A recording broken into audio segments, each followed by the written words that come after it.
भारत पाकिस्तान युद्ध के दौरान अमेरिका के पैटर्न टैंक तोड़ने वाले परमवीर चक्र विजेता अब्दुल हमीद की शहादत दिवस पर शहर के पंडित राम नरेश त्रिपाठी सभागार में वीर अब्दुल हमीद संगठन की तरफ से परमवीर चक्र विजेता अब्दुल हमीद के शहादत दिवस पर एक कार्यक्रम का आयोजन किया गया। इस अवसर पर देशभक्ति के गीतों को रंगमंच पर विभिन्न स्कूल के छात्र छात्राओं ने प्रस्तुत किया। इस कार्यक्रम के आयोजक मकबूल अहमद नूरी और उनके पुत्र सरफराज अहमद ने कार्यक्रम में उपस्थित मुख्य अतिथियों, वरिष्ठ पत्रकारों और सामाजिक संगठनों को अंग, वस्त्र और स्मृति चिन्ह देकर सम्मानित किया। कार्यक्रम में बतौर मुख्य अतिथि पहुंचे सीआरपीएफ के डीआईजी ने युवाओं से सेना में भर्ती होने का आह्वान किया। इस कार्यक्रम में शामिल होने आए वीर अब्दुल हमीद के चालक रहे मोहम्मद नसीम ने उस दौर को बयान करते हुए कहा कि वो दृश्य आज भी रोमांच करने वाले हैं। जब अब्दुल हमीद ने टैंक को तहस नहस कर दिया था, वह दृश्य आज भी उनके जहन में मौजूद है। इस कार्यक्रम को लेकर लोगों ने वीर अब्दुल हमीद संस्था की काफी तारीफ की है। हम उनके साथ ड्राइवर रहे और जिस तरीके से हमको उन्होंने हुक्म दिया उस तरीके से हमने पूरी कार्रवाई की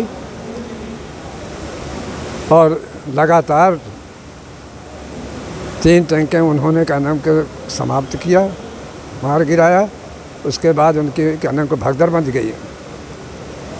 बाद में यह हुआ कि निशानेबाजी हमारी उनकी होती रही बिल्कुल करीब से करीब 300 गज से, मगर ये नहीं पता था कि कहाँ कहाँ ये छुपे हुए हैं।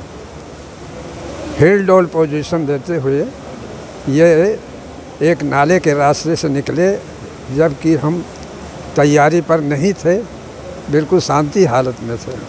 अचानक इनका बमबार हमारे ऊपर जब होने लगा तो हमीद निशाना ले रहे थे, इनको हमने धक्का दिया तो ये नहीं कूद पाए और उधर से जब बम आया है तो हम बम आते ही क्या नाम के कपास के खेत की नाली थी उसमें कूद पड़े, जबकि उसमें से हम निकल नहीं पाए। हमारे रीढ़ की हड्डी जो थी वो टूट गई थी, निकलना मुश्किल हो गया था। तो कुछ लोगों ने ये कहा कि भाई देखो दोनों ख़त्म हो गए कि या कि बचे हैं। उस टाइम शोर शराबा ये हुआ कि नहीं वो तो दोनों ख़त्म हो गए हैं, मगर ये कि हमारी टांगें, हमारा हाथ एक जो था वो ऊपर हिल रहा था तो लोग दौड़ के हमको निकालना शुरू किया, निकाल के बाहर किया। बाहर करने के बाद फिर उन्होंने देखा कि हमीद कहाँ है, तो हमीद तो बिल्कुल ख़त्म हो चुके थे। उनकी बोटी उड़ गई थी, टांग कहीं से ले आया, सिर कहीं से ले आया। बाद में जब हमको निकाला तो वो कहने लगे कि नहीं। परिवार को सबसे प्रमुख जो आवश्यकता होती है उसके न रहने के बाद आर्थिक दृष्टिकोण से जो आज की सरकार है इतना सारा प्रोविज़न रखती है कि शहीद का पूरा परिवार उसको किसी प्रकार की आर्थिक तंगी का सामना नहीं करना पड़ता, नंबर 1। नंबर 2, देश के प्रधानमंत्री के साथ साथ जो आज का शासन चल रहा है उनके माध्यम से जनता को ऐसा मैसेज दिया गया कि कहीं पर भी उनकी जो स्वीकारक है मतलब समाज में अगर कहीं ऐसा होता है तो समाज का हर व्यक्ति बढ़ चढ़ कर के आता है और उनको साथ देने के लिए, उनका सम्मान करने के लिए खड़ा रहता है। और साथ ही साथ आपने एक और चीज़ चर्चा करी थी कि वीर अब्दुल हमीद के माध्यम से लोगों को क्या सिखलाई मिलती है।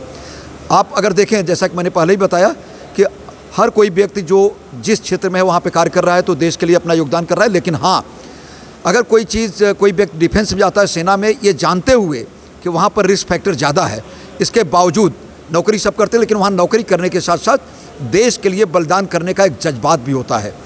तो इसके माध्यम से मैं चाहूँगा कि हमारी जो युवा पीढ़ी है, स्टूडेंट्स हैं, वो फोर्सेस में आएँ, देश के लिए अच्छा करें, जिससे देश हमारा विकसित होने के साथ साथ सुरक्षा।